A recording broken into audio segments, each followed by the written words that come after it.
What's up, guys? Welcome back to another video. Before we start, and I forget, let me give you guys a bite. Doop, doop, doop, doop, doop.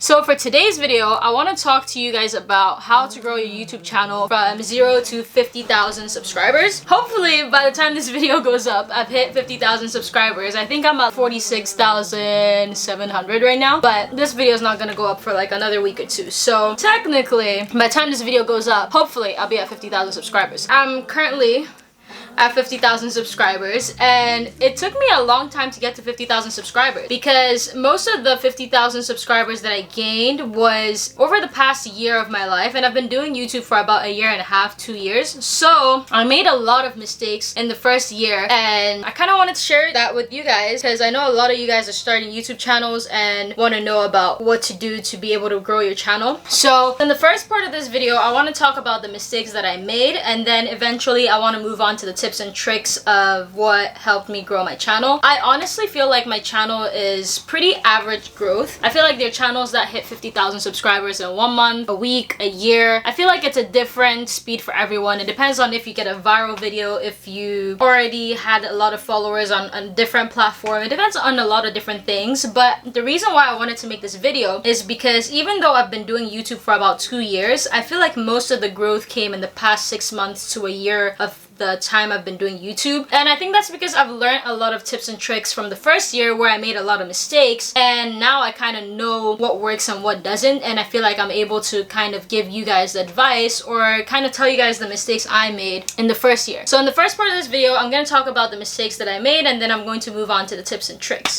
So the first mistake that I think I made is I enjoy watching like vlogs and lifestyle content. So then right off the bat when I started YouTube, that's the type of videos I started making.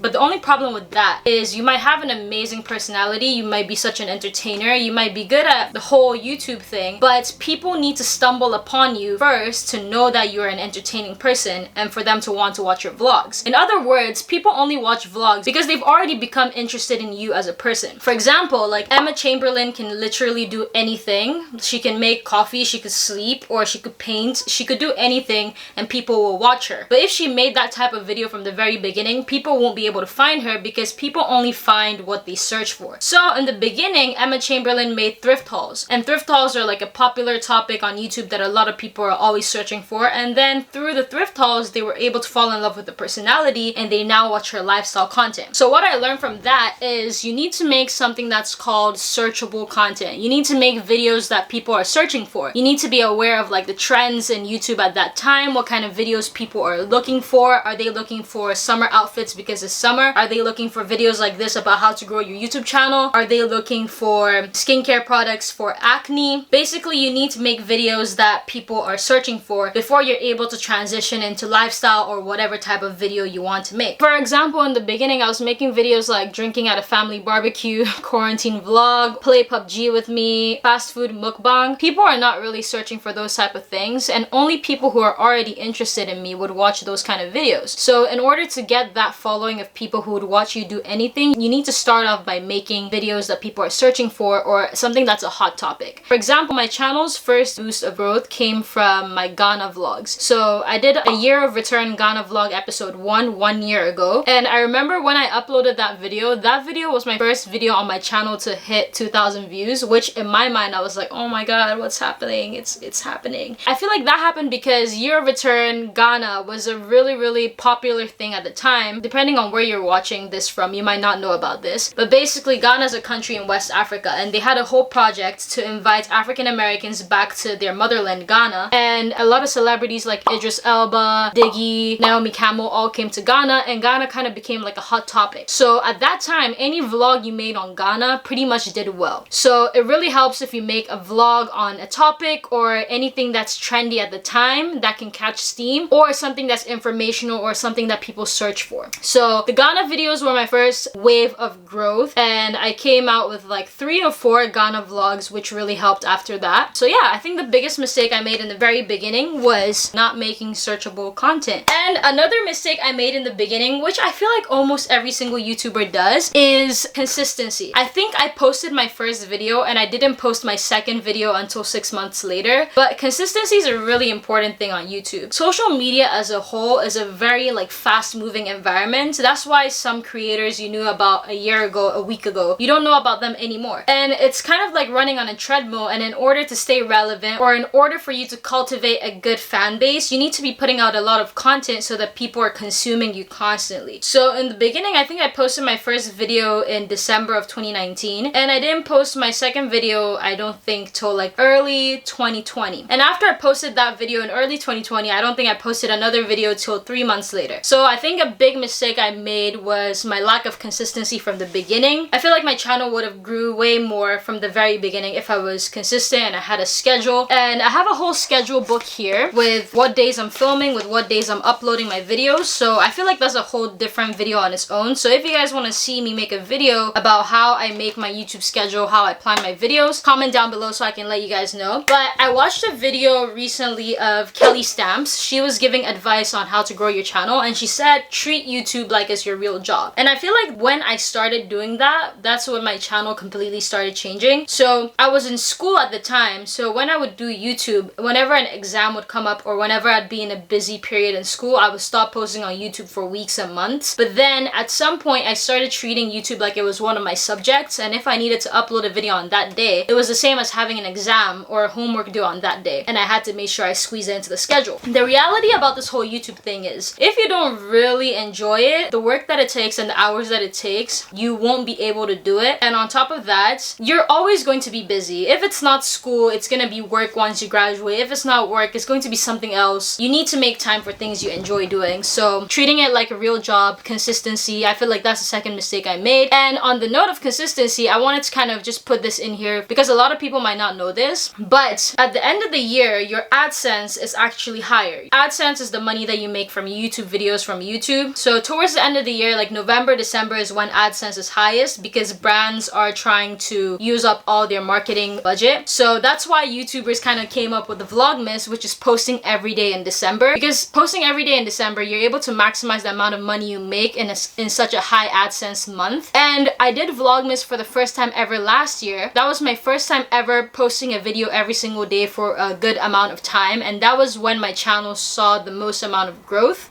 Alright, so I'm on my YouTube analytics right now. In the month of September in 2020, I gained 3.1k subscribers. But if you compare that to, let's say, December of that same year where I did Vlogmas and I uploaded every single day, I gained 6.6k subscribers, almost double the amount. And the subscribers are not the only like key numbers you need to look at. Also, the number of views that I was getting per video increased in that month. I had a couple 100,000 viewed videos. I think it was my first month getting a video hitting 100k. So I think uploading every single day definitely helped with growing my channel, and the lack of consistency in the beginning definitely hurt the channel a little bit. Now, the last mistake I feel like I made in the beginning on my channel was thumbnails. I feel like my thumbnails in the beginning when I started YouTube weren't as attractive. I think they were very like normal. They wouldn't catch people's eyes, and some of them looked a little bit tacky. But something that really helped me is I just started looking at thumbnails of the YouTubers I enjoyed watching, and I started recreating that style of thumbnail, making it a little bit more customized to my style and using those thumbnails. So I feel like my thumbnails really improved a lot from the beginning. And something that really helps with thumbnails, and not just thumbnails but videos in general, is whenever I have two thumbnails that I'm debating between, I send it to like a couple friends and ask them like which one would you click on more, because your impressions click-through rate is something that's also very important, which is the rate at which people see your thumbnail and click on it, I believe. So your thumbnail is a big factor into how the YouTube algorithm pushes forward your videos. So I think my thumbnails really improved from the beginning. I make my thumbnails using Canva, and Canva has been treating me pretty good so far. I think I'm gonna make a video showing how I edit my videos. I might show you guys how thumbnails are made in that video as well. But I feel like not making searchable content, the lack of consistency, and like poor thumbnails were the three mistakes I made in the very beginning that if I knew do now, my channel will grow so much more from the beginning. Now, moving on from like the mistakes that I made in the beginning, the actual content that you make. So I feel like it's pretty self-explanatory. I feel like if you make good content, 9 times out of 10 you do well on YouTube. At the end of the day, you can have thumbnails, you can have all sorts of different things, but if your video is good and your video is entertaining, people are going to watch you. I feel like a good example of not even having good thumbnails but having good, entertaining content that does well is Trisha Paytas, right?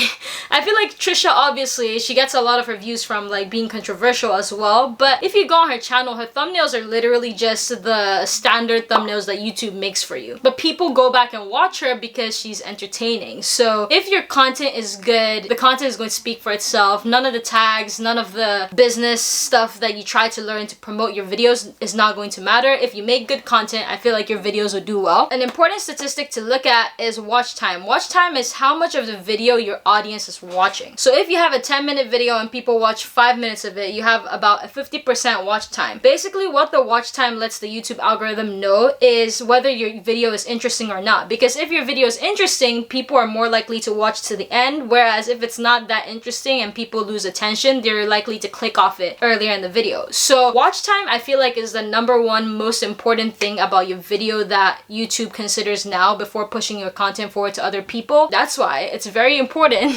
to watch these videos to the end, because basically the longer you watch, YouTube thinks it's more interesting and they push it forward to more people. I think different YouTubers tackle this watch time thing very differently, but one thing I've seen a lot of content creators do is finding the most interesting parts in your videos and putting it in the very beginning and kind of like dragging the audience to want to watch long enough to reach that point. So you see a lot of YouTubers like Elliot Choi, DDG, putting a little snippet of something that happens in the video in the very beginning. So obviously something very interesting and something that will make people want to see where it happens. That's like a good strategy to keep people watching till the end. Another way is to just make sure your video is entertaining throughout so people watch till the end. Watch time is something you really want to consider when you're growing your channel. The next thing that really helped me grow my channel is collaborations. A model that has clearly worked on YouTube for like years now is the whole content creator model, like Team 10, Phase House, Hype House, Clout House. Was it Clout House? So long ago, I don't even know the Clout House. But yeah, like these different content creator houses, and the reason that model works is because there's a bunch of different creators who have their different audiences. So obviously if that person and I collaborate, they're going to gain some of my subscribers and I'm going to gain some of their subscribers. Sometimes the audience wants to see their favorite YouTubers interact together, so collaborations are such a good way for a channel to grow. For example, 6 months ago I uploaded a video called Hot Girl December in Ghana, and in that video I had like 6 other Ghanaian YouTubers with me in that video. All these YouTubers had their different audiences and everyone was surprised to see us come together as a group. They wanted to see us have fun, interact. It's just a model that's worked for so many different content creators. Collaboration is like the key way to grow. Outside of that video that I posted, last year Vanessa Camby interviewed me for a video on her channel, and that video did pretty well on her channel and I gained a lot of subscribers from that too. So in general, collaborations I feel like are the fastest way and best ways to grow, but you also have to work hard to get to the point where you're able to collaborate with other YouTubers. Like you have to be able to establish your own audience so it's worthwhile for other creators to want to collaborate with you. But not only that, so that you can establish your style of videos,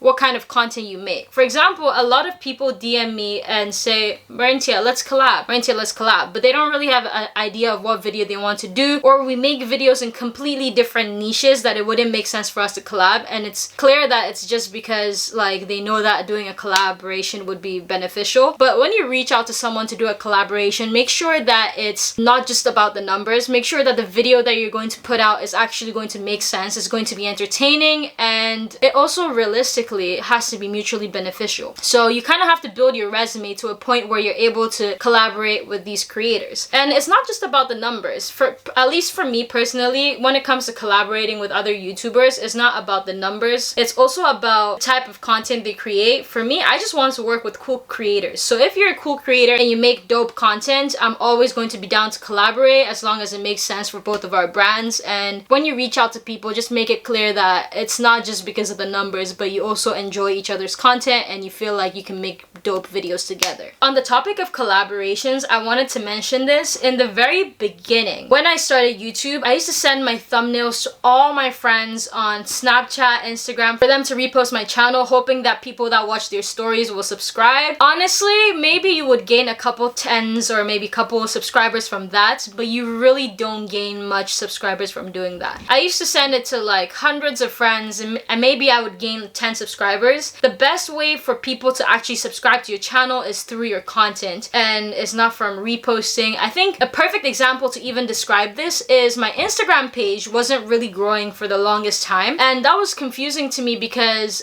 big pages reposted my Instagram pictures. For example, last year I think like Vans reposted my Instagram pictures like twice, and Vans Girls also reposted my Instagram pictures. And Vans Girls and Vans has like millions of followers, so you would expect that if they repost you would get 1,000 or a couple of thousand. But my Instagram page didn't really grow that much. Rather, my Instagram page started growing this year when I was doing collaborations with other YouTubers, and people would find my Instagram through their YouTube videos, or doing Instagram lives with other YouTubers or other people big on the platform. I feel like that really helps. So far I think I've mentioned posting searchable content, consistency, thumbnails, being aware of watch time, and collaborations. I think those 5 things have really helped my channel to get to where it is today, and I have so much more to learn, so I'm always watching these type of videos to see how I can improve my channel. But I just wanted to give this little advice at the end, because when I first started YouTube I was like, oh my god, the big YouTubers that I knew at the time were like Logan Paul or like David Dobrik, or people with like super high energy, and I was like, I don't think I can match that high energy, or even if I were able to do that, I feel like that would be so tiring because that's not really my personality. But then I started finding so many other YouTubers that I enjoy watching, like Ashley B. Choi, Joan Day, Michelle Choi, Elliot Choi, who have like calmer vibes. And the only reason I'm saying this is you don't have to think that there's an ideal personality to have or an ideal way to approach videos for you to be a YouTuber. There's so many different types of YouTubers. Like most of the YouTubers I watch, my cousins don't even know about, and they're pretty big. And most of the YouTubers my cousin watches, they're also big, but I don't even know about. So there are different types of creators, and there's like a lane for every type of creator. So at the end of the day, I feel like this is cliche, but you just have to kind of be you. Don't try to be someone else. Just know that there are people that enjoy calm YouTubers. There are people that enjoy YouTubers that don't talk. There are people that enjoy watching people eat. There are people that watch the high energy vlogs. So just try to be you and make the content you enjoy, and I feel like you'll be good. Yeah, and I think I'm done with this video. And on the final note of growing YouTube channels, don't forget to comment under this video, subscribe, like the video. Doing those things just show engagement and helps the YouTube algorithm push your video out more. And right now we're just working hard so that one day the YouTube algorithm can just fall in love with my channel and push me out into the universe for millions of people to watch the videos. But for now, we're grateful for where we're at now. I hope the advice that I was able to give is helpful. I don't know. Let me know down in the comment section below if there are other YouTubers that you watch that give this type of advice, because I would like to watch them too. There's so many that I've watched so far. But yeah, thank you guys so much for watching, and I will see you guys next video.